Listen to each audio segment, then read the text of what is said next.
একটা ছোট গ্রামে থাকত একটা দুষ্টু কিন্তু খুব ভালো মনের ছেলে, টুনু। সে সারাদিন খেলাধুলা করত, কিন্তু পড়াশোনা একদমই পছন্দ করত না। একদিন বিকেলে সে জঙ্গলের পাশে খেলতে গিয়ে একটা পুরনো, অদ্ভুত ঘড়ি খুঁজে পেল। ঘড়িটার কাঁটা উল্টো দিকে ঘুরছিল। টুনু ঘড়িটা হাতে নিতেই হঠাৎ ঝাঁপ। সে দেখল চারপাশের সব কিছু থেমে গেছে, পাখি মাঝ আকাশে, মানুষ রাস্তার মাঝে স্থির। টুনু খুব খুশি হয়ে গেল। এখন তো আমি যা খুশি করতে পারি। সে দোকান থেকে চকলেট নিল, মাঠে গিয়ে গোল করল, সবাইকে মজা দিল, কেউ কিছু বুঝতেই পারল না।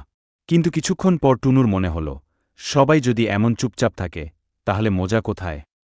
হঠাৎ একটা কণ্ঠস্বর শোনা গেল, এই ঘড়ি সময় থামাতে পারে, কিন্তু সুখ থামাতে পারে না। টুনু ভয় পেয়ে বলল, তুমি কে? ঘড়ি বলল, যদি তুমি সময় ঠিকভাবে ব্যবহার করো, তবেই তুমি সত্যিকারের সুখ পাবে। টুনু বুঝতে পারল সে ভুল করছে। সে ঘড়ির কাঁটা সোজা করে দিল। সাথে সাথে সব কিছু আবার চলতে শুরু করল। এরপর থেকে টুনু সময় নষ্ট না করে পড়াশোনা, খেলা আর পরিবারের সাথে সময় কাটাতে লাগল।